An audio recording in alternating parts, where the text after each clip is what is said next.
दोस्तों, ट्रैक में चाहे लाश भी हो, दरोगा उसे चौकी से निकालने का 1 लाख लेता था।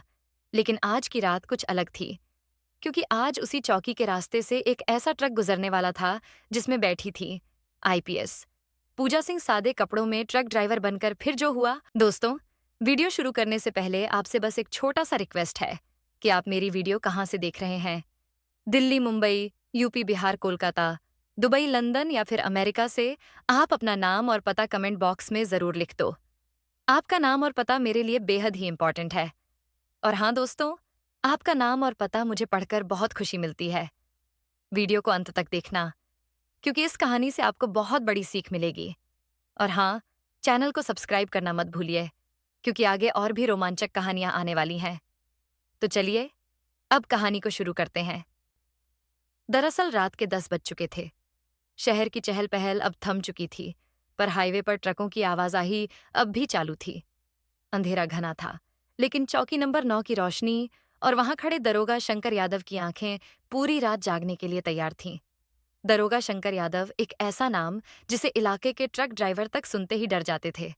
उसका रेट फिक्स था, एक ट्रक 1 लाख, चाहे सामान हो, अवैध माल हो या फिर कोई और चीज।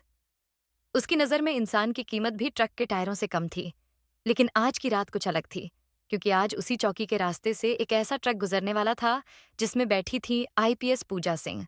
सादे कपड़ों में ट्रक ड्राइवर बनकर आईपीएस पूजा सिंह 1 महीने से इस केस पर काम कर रही थी। उन्हें लगातार शिकायतें मिल रही थीं कि ट्रकों में न सिर्फ नशीले पदार्थ बल्कि लड़कियों की तस्करी भी की जा रही है, मगर सबूत के अभाव में कोई कार्यवाही नहीं हो पा रही थी। जब तक खुद न जाओ, तब तक गंदगी की गहराई का अंदाजा नहीं होता। पूजा ने अपनी ऑफिस टेबल पर बैठते हुए कहा था।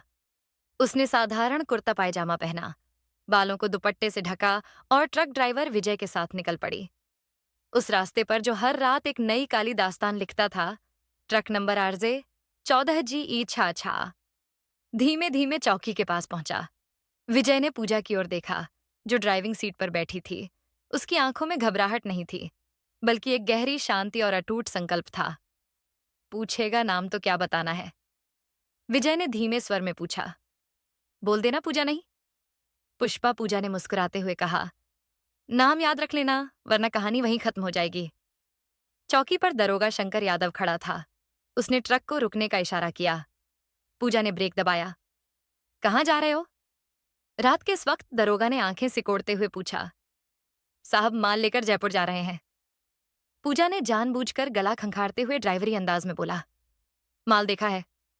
दरोगा ने अपनी राइफल लिए सिपाही की ओर इशारा किया। वो ट्रक की ओर बढ़ा, लेकिन पूजा ने चालाकी से ट्रक का दरवाजा खोला और नीचे उतर आई। साहब, जल्दी पहुंचना है। ये लीजिए। उसने एक लिफाफा आगे बढ़ाया। दरोगा ने लिफाफा खोला, गिनती नहीं की। उसके चेहरे पर वही घमंडी मुस्कान थी। जाओ, और अगली बार 5 मिनट पहले रुकना, वरना दिक्कत हो सकती है। ट्रक आगे बढ़ गया। कुछ दूर जाकर पूजा ने ट्रक रोका। उसकी सांसें गहरी थीं, लेकिन आंखों में जीत की एक चमक थी। पहला स्टेप पार हो गया। अब अगली रात कुछ बड़ा करेंगे। विजय ने चौंक कर पूछा। अगली रात आप फिर चलेंगी? पूजा ने मुस्कुराते हुए कहा। जब तक उसके जैसे दरोगा की वर्दी उतरवाकर जेल में ना डाल दूं, पूजा सिंह चैन से नहीं बैठेगी। रात आगे बढ़ गई, लेकिन आईपीएस पूजा के इरादे अब और भी पक्के हो गए थे। इस सिस्टम की गंदगी को साफ करने के लिए अब वह खुद कीचड़ में उतर चुकी थी, और अगली रात सच सामने लाने की शुरुआत होने वाली थी। सुबह का सूरज चढ़ चुका था, लेकिन आईपीएस पूजा सिंह की आंखों में नींद का नामो निशान नहीं था। रात की घटनाएं उसके जहन में चक्कर काट रही थीं। दरोगा शंकर यादव की बेशर्मी, उसका आत्मविश्वास और उसका सिस्टम से बड़ा मैं हूं वाला रवैया पूजा को भीतर तक झोर गया था। वह जानती थी कि इस पूरे रैकेट के तार कहीं ज्यादा गहरे और ऊपर तक जुड़े हैं। सिर्फ दरोगा शंकर नहीं, कोई ना कोई और भी है जो इस खेल का मास्टरमाइंड है। पूजा को यह लड़ाई अब अकेले नहीं, लेकिन बहुत सोच समझ कर लड़नी थी। सर, मुझे एक खास ऑपरेशन के लिए छूट चाहिए। पूजा ने जिले के डीआईजी को फोन पर रिपोर्ट दी। पूजा, तुम्हारा ट्रैक रिकॉर्ड भरोसेमंद है, मगर इस बार जो तुम करने जा रही हो वह खतरनाक है। सर, खतरनाक होना इस केस का हिस्सा है। अगर हम अंदर से सिस्टम साफ नहीं करेंगे तो बाहर बदलाव की उम्मीद बेकार है। कुछ देर की चुप्पी के बाद डीआईजी ने हामी भर दी। ठीक है पूजा, तुम ऑपरेशन कोर्ट चाल शुरू करो। जरूरत पड़ने पर पूरी फोर्स तुम्हारे पीछे होगी। पूजा साधारण कुर्ता पहनकर फिर से विजय के घर पहुंची। वहां पहले से ही एक और ट्रक ड्राइवर नाम था सलीम, पूजा का इंतजार कर रहा था। सलीम ने हाल ही में अपनी बहन को खोया था, जो अचानक गायब हो गई थी। शक था कि वही तस्करी रैकेट में फंस गई। मैडम, अगर आपकी योजना में मेरी बहन के लिए कोई उम्मीद है तो मैं जान भी दांव पर लगा दूंगा, सलीम बोला। पूजा ने उसका कंधा थामते हुए कहा, अब हम सब साथ हैं। इस बार ना सिर्फ दरोगा बल्कि उसके पीछे बैठे सभी गुनहगार जेल में होंगे। पूजा ने इस बार सलीम के ट्रक में 2 हिडन कैमरे और एक वायरलेस माइक्रोफोन लगवाया। सलीम को समझा दिया गया कि कैसे बात करनी है, कैसे पैसा देना है और कैसे अगर कोई लड़की दिखे तो उसे बचाने की कोशिश करनी है। पूजा एक जीप में थोड़ी दूर से निगरानी कर रही थी। ट्रक चौकी नंबर 9 की ओर बढ़ा। वहीं दरोगा शंकर यादव खड़ा था। सिगरेट का कश लेते हुए जैसे ही ट्रक रुकने वाला था, शंकर ने सलीम को पहचाना। अबे तू फिर आया, पिछली बार तो ज्यादा माल नहीं दिया था, शंकर ने हंसते हुए कहा। साहब, इस बार बहुत कीमती सामान है, खुद देख लो। दरोगा ट्रक के पास गया, पीछे के हिस्से को खोलकर देखा। एक 17-18 साल की सहमी हुई लड़की एक बोरी में छिपाई गई थी। उसकी आंखें डरी हुई थीं। वाह, इस बार तो इनाम भी मिलेगा, ऊपर से शंकर ने ठहाका लगाया। ले चलो, लेकिन ध्यान रहे, ये लड़की बॉर्डर तक जानी चाहिए, उसका दाम दुगना मिलेगा। पूजा सब देख रही थी। लाइव कैमरे में अपने हाथ कांपते महसूस कर रही थी, लेकिन अभी वक्त नहीं था सामने आने का। पूजा ने सारी रिकॉर्डिंग और सबूत लेकर डीआईजी के सामने पेशी दी। डीआईजी का चेहरा सख्त हो गया। पूजा, ये केस अब सिर्फ दरोगा तक सीमित नहीं है। तुम क्या सोच रही हो? आगे सर, मुझे 1 हफ्ता दीजिए, मैं इस पूरे नेटवर्क की जड़ें निकाल लूंगी, लेकिन मुझे पूरा विश्वास और फ्री हैंड चाहिए। डीआईजी ने सिर हिलाया। All yours officer Singh IPS. Pooja ने ऑपरेशन जाल का पहला बड़ा मोड़ पार कर लिया था। अब शिकार फंस चुका था, लेकिन असली शिकारी कौन है, यह अब भी सामने आना बाकी था। अगले कुछ दिन पूजा के करियर और जिंदगी के सबसे कठिन दिन होने वाले थे। पूजा के कदम अब ज्यादा सधे हुए थे। ऑपरेशन जाल में अब तक की सफलता ने उसे हौसला तो दिया, लेकिन साथ ही यह भी साफ हो गया था कि मामला जितना दिखता है उससे कहीं ज्यादा गहरा है। दरोगा शंकर सिर्फ मोहरा था, असली खिलाड़ी पर्दे के पीछे था, और उस खिलाड़ी को बेनकाब करने के लिए पूजा को अब सिस्टम के भीतर से किसी ऐसे की जरूरत थी जो उस दुनिया का हिस्सा रहा हो। एक अंदर का भेदी पूजा साधारण वेश में थी। एक हल्का फटा कुर्ता, आंखों में थकान और पांवों में चप्पलें। वह चुपचाप चाय की दुकान के कोने में बैठी थी। चौधरी आएगा ना? उसने अपने साथ बैठे विजय से पूछा। आएगा मैडम, पैसे का भूखा है, लेकिन एक बात याद रखना, वह जितना डरपोक है उतना ही चालाक भी। चाय की दुकान के पास एक पुराना सफेद स्कूटर आकर रुका। उस पर था कांस्टेबल रामचंद्र चौधरी, जो 1 साल पहले रिश्वत के आरोप में सस्पेंड किया गया था। अब वह पुलिस लाइन में फाइलें उठाने का काम करता था। चौधरी इधर उधर देखते हुए दुकान के पास आया और विजय को देखकर ठिठका। फिर उसकी नजर पूजा पर पड़ी। पूजा ने एक नजर में उसे पहचान लिया और एक शब्द कहा। जाल चौधरी समझ गया कि बात गंभीर है। वह वहीं बैठ गया। क्या चाहिए? आप लोगों को उसकी आवाज में डर और झुंझुलाहट दोनों थे। सिर्फ सच पूजा बोली। हमें दरोगा शंकर की पूरी चैन जाननी है। कौन है जो लड़कियों की तस्करी करवाता है? कहां से आती हैं? कहां जाती हैं? और कौन है ऊपर से बचाव करता है? चौधरी चुप रहा। विजय ने जेब से एक पुरानी तस्वीर निकाली। एक लड़की की जो गायब हो गई थी, ये मेरी बहन है, विजय बोला। अगर तूने कुछ भी छिपाया तो तुझे न सिस्टम छोड़ेगा, न हम। चौधरी का चेहरा उतर गया। वह कांपती आवाज में बोला। माल गांवों से लाया जाता है। दरोगा शंकर के आदमी लड़कियों को लालच देकर या किडनैप करके लाते हैं। उन्हें पहले 2 दिन पास के फार्म हाउस में रखा जाता है, वहां से ट्रक के जरिए बॉर्डर पार भेजा जाता है। पूजा ने पूछा। और पुलिस की नजर में यह कैसे छिपा रहता है? चौधरी ने इधर उधर देखा और धीरे से कहा। एक नाम है डीएसपी गोविंद मिश्रा, वही पूरे खेल का मास्टरमाइंड है। शंकर तो उसका प्यादा है। गोविंद मिश्रा हर हफ्ते हिस्सा बंटवाता है, नीचे से लेकर ऊपर तक। पूजा ने पूरी बात एक वॉइस रिकॉर्डिंग में कैद कर ली थी। अब उसके पास चौधरी का बयान, ट्रक की वीडियो रिकॉर्डिंग और गायब लड़कियों की रिपोर्ट्स, सब कुछ था। लेकिन मामला अब ज्यादा संवेदनशील हो गया था। डीएसपी मिश्रा जैसे अधिकारी पर हाथ डालने से पहले उसे एक ठोस जाल बिछाना था। हमें फार्म हाउस पर रेड डालनी होगी, पूजा बोली। वहां न सिर्फ सबूत मिलेंगे, बल्कि शायद कुछ लड़कियां भी। डीआईजी ने उसे देखा। इस बार अगर तुम चूकी तो मिश्रा भाग जाएगा और पूरा ऑपरेशन फेल हो जाएगा। पूजा के चेहरे पर दृढ़ता थी। मैं नहीं चूकूंगी सर। अब मैं सिर्फ आईपीएस नहीं, एक बहन, एक औरत और इस सिस्टम की सच्ची सिपाही हूं। पूजा ने अपनी एक भरोसेमंद टीम चुनी। सबको सादा वेश में भेजा गया। कोई पुलिस की वर्दी में नहीं था। रेड के लिए समय तय हुआ सुबह। वह वक्त जब पूरा फार्म हाउस नींद में होता है और सुरक्षा सबसे कम। पूजा ने आखिरी बार अपनी जेब में रखा। डीएसपी मिश्रा की फोटो देखी। अब बारी तेरी है, उसने मन में कहा। सुबह के बजे थे। घना अंधेरा और गांव के बाहर वह सुनसान रास्ता जो एक पुराने फार्म हाउस की ओर जाता था। हवा में ठंडक थी, लेकिन पूजा के मन में सिर्फ आग थी। सिस्टम की सड़ांत को उखाड़ फेंकने की उसके साथ एक चुनी हुई टीम थी। हर कोई अपने किरदार में पूरी तरह ढला हुआ। कोई किसान बना था, कोई दूध वाला, और खुद पूजा एक मजदूर औरत की वेशभूषा में थी। सिर पर गमछा बांधे, चेहरे पर कोई डर नहीं, सिर्फ इरादा। फार्म हाउस ऊंची चार दीवारी से घिरा हुआ था। बाहर से देखने पर ऐसा लगता जैसे कोई साधारण जगह हो, लेकिन अंदर एक पूरा अपराध का साम्राज्य पल रहा था। सीसीटीवी कैमरों की नजरें हर कोने पर थीं, लेकिन पूजा की टीम ने पिछला रास्ता चुना। एक टूटी हुई दीवार जहां से रोज सुबह दूध और सब्जियां भीतर जाती थीं, वहीं आज उनका रास्ता बना। सब तैयार? पूजा ने कान में लगे माइक्रोफोन से पूछा।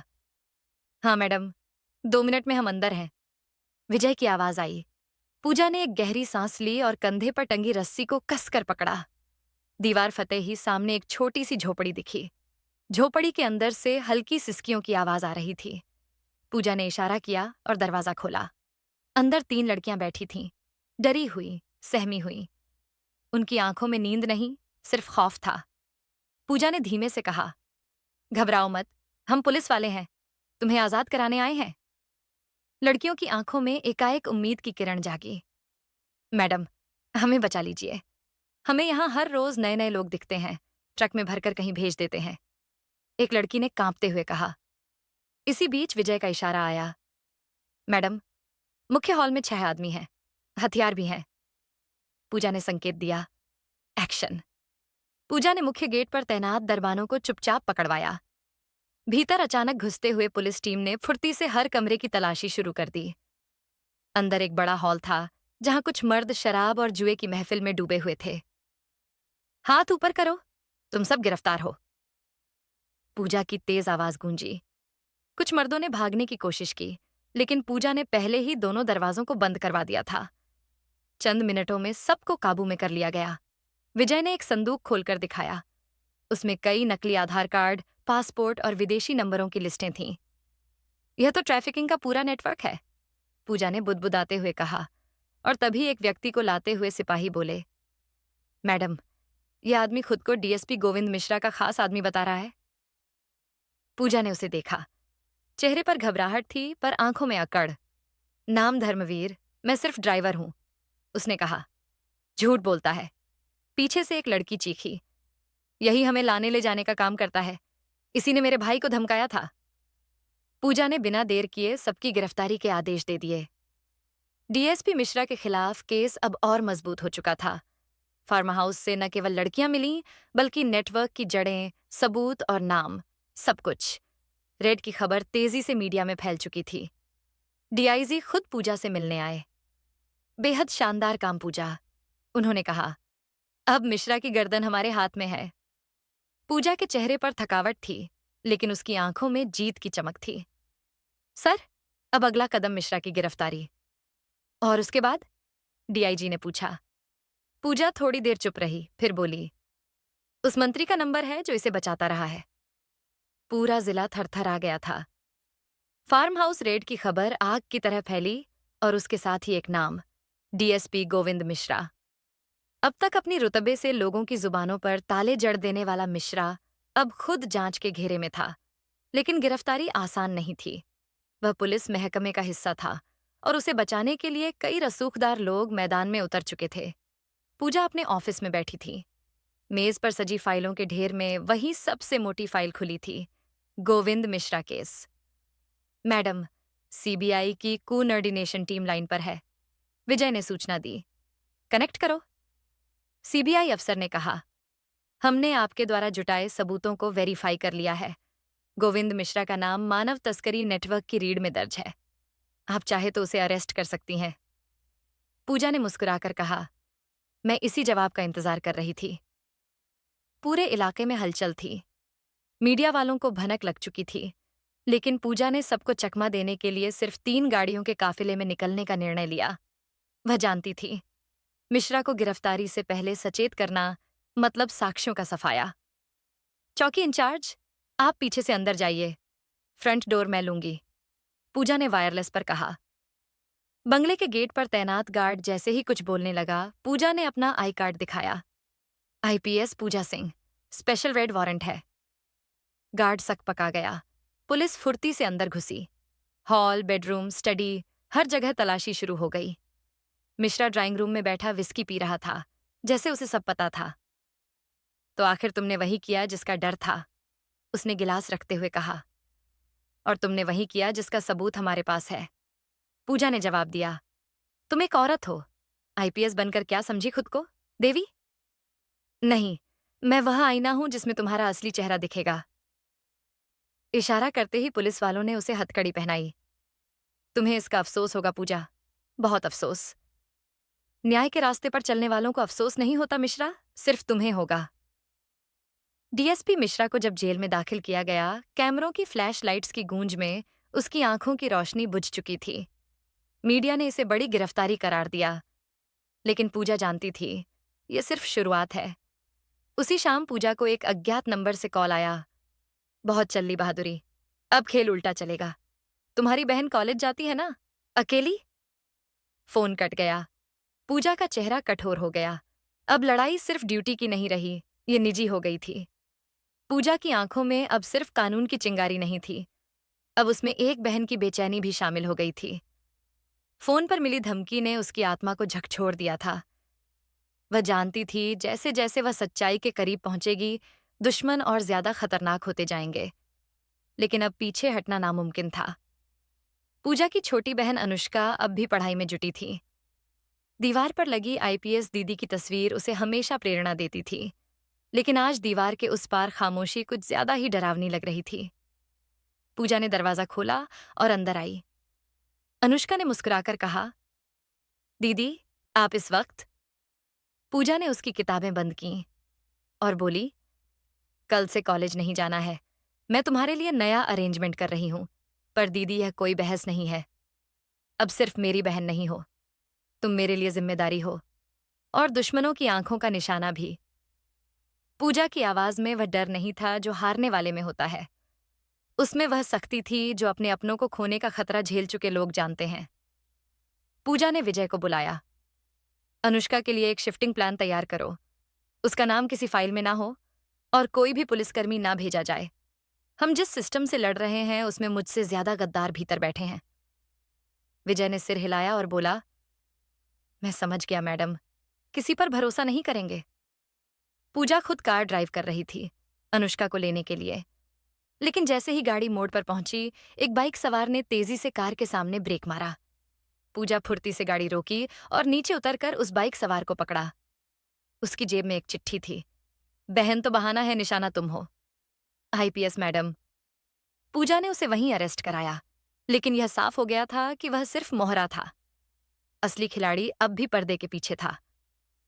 अनुष्का को एक अज्ञात सुरक्षित ठिकाने पर भेजने के बाद पूजा खुद अपनी बालकनी में अकेली बैठी थी। उसने अपनी माँ की पुरानी डायरी निकाली, जिसमें एक लाइन हमेशा उसके दिल को छूती थी, जो सच्चाई का रास्ता चुनता है, उसकी परीक्षा सबसे कठिन होती है। अब पूजा तय कर चुकी थी, वो न सिर्फ तस्करी के रैकेट को उजागर करेगी, बल्कि उन ताकतवर साजिशकर्ताओं को भी बेनकाब करेगी जो कानून की आड़ में गुनाह करते हैं।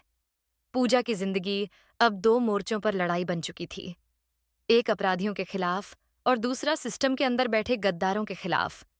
वह जान चुकी थी कि जब तक अपने ही घर में छिपे सांपों को बाहर नहीं निकाला जाएगा, तब तक तस्करी का यह नेटवर्क कभी नहीं टूटेगा।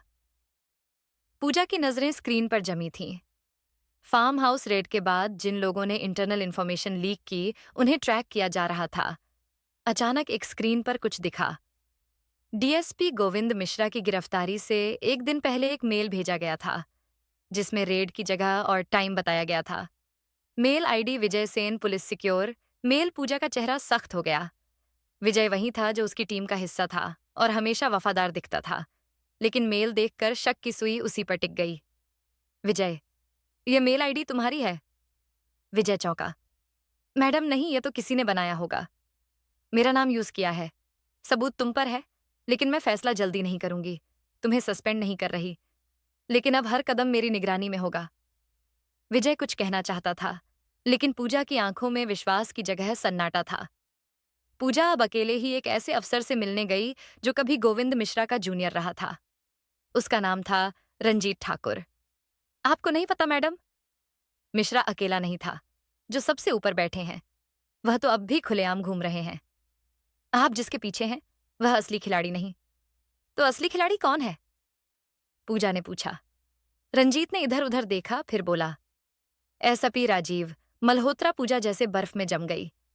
राजीव मल्होत्रा, यानी उसका मेंटर, जिसने उसे ट्रेनिंग के दौरान हर कदम पर गाइड किया था। पूजा अब अपने कमरे में अकेली बैठी थी। उसे विश्वास नहीं हो रहा था कि जो शख्स उसके आदर्शों में रहा, वही इतनी गहरी साजिश का मास्टरमाइंड हो सकता है। लेकिन अफसोस की गुंजाइश नहीं थी। अब उसके पास सिर्फ दो रास्ते थे। या तो आंखें मूंद कर भरोसा करती रहे, या फिर सच्चाई के लिए अपनों के खिलाफ भी खड़ी हो जाए। उसने अपने हाथ में रिवॉल्वर उठाई और डायरी में लिखा, अब युद्ध अपने लोगों से है, लेकिन न्याय के लिए यह भी जरूरी है। पूजा अब सीधे एसपी राजीव मल्होत्रा के खिलाफ कार्रवाई करने के मूड में थी। वह जानती थी कि अगर कोई शख्स सिस्टम के भीतर इस तरह की गहरी साजिश चला सकता है, तो उससे निपटना आसान नहीं होगा। लेकिन उसे डर था कि उसके लिए जिन लोगों ने उसे मार्गदर्शन दिया था, उन्हीं में से एक अब उसके दुश्मन बन चुके थे। पूजा की आंखों में अब एक नया जोश था। विजय, जिसे उसने अभी तक एक भरोसेमंद साथी समझा था, अब संदेह के घेरे में था। पूजा ने बिना वक्त गंवाए राजीव मल्होत्रा की गतिविधियों की गहरी छानबीन शुरू कर दी। राजीव के ऑफिस के बाहर पूजा ने एक गुप्त कैमरा लगाया जो उसकी हर गतिविधि को रिकॉर्ड करता था। उसकी नजरें अब उस पर थीं। क्या वह सच में इस पूरे रैकेट का हिस्सा था? राजीव मल्होत्रा की मीटिंग्स अब संदेहास्पद हो चुकी थीं। पूजा ने गुप्त तरीके से उनके ऑफिस की हर मीटिंग को रिकॉर्ड किया। एक दिन जैसे ही पूजा ने एक मीटिंग की रिकॉर्डिंग प्ले की, उसके चेहरे पर एक खौफनाक हंसी उभरी। राजीव मल्होत्रा और गोविंद मिश्रा के बीच की बातचीत पूरी तरह से तस्करी के नेटवर्क को उजागर कर रही थी। पूजा ने विजय को बुलाया और कहा, मैंने तुम पर भरोसा किया था, लेकिन अब तुमने अपनी जगह साबित कर दी है। तुम न सिर्फ इस तस्करी रैकेट का हिस्सा थे, बल्कि राजीव मल्होत्रा का सहायक भी बने हुए थे। अब तुम्हारा समय खत्म हो चुका है। विजय ने सिर झुका लिया। पूजा ने उसे पकड़ लिया और कहा, तुम्हें गिराने का काम अब मैं करूंगी, लेकिन पहले तुम्हें सबको बताना होगा कि तुमने किसके आदेश पर यह सब किया। पूजा ने राजीव मल्होत्रा के घर में एक गुप्त रेड करने का प्लान बनाया। यह रेड निर्णायक मोड़ साबित होने वाली थी, क्योंकि यह कदम एक बार में सारे रहस्यों को उजागर कर सकता था। पूजा ने अपनी टीम को तैयार किया और राजीव के घर की ओर रुख किया। रेड के बाद राजीव मल्होत्रा को गिरफ्तार किया गया। उसके घर से तस्करी के साक्ष्य मिले और पुलिस के रैंकों में उसके खिलाफ बड़े आरोप लगे। पूजा की आंखों में जीत की चमक थी, लेकिन उसकी दिल की धड़कन तेज हो रही थी। राजीव मल्होत्रा के जेल जाते वक्त पूजा ने उसके चेहरे पर अफसोस और गुस्से का मिश्रण देखा। उसका दिल उस पर अब भी थोड़ा नरम था, क्योंकि कभी वह उसके लिए मार्गदर्शक था। तो दोस्तों, इस वीडियो में बस इतना ही। अगर आपको यह वीडियो पसंद आया हो तो इसे लाइक करना बिल्कुल ना भूलें। आपका एक लाइक हमें और बेहतरीन कंटेंट बनाने की प्रेरणा देता है। इस वीडियो को अपने दोस्तों और परिवार के साथ शेयर करें। हो सकता है ये वीडियो किसी की मदद कर सके। अगर आप हमारे चैनल पर नए हैं तो जल्दी से सब्सक्राइब कर लें।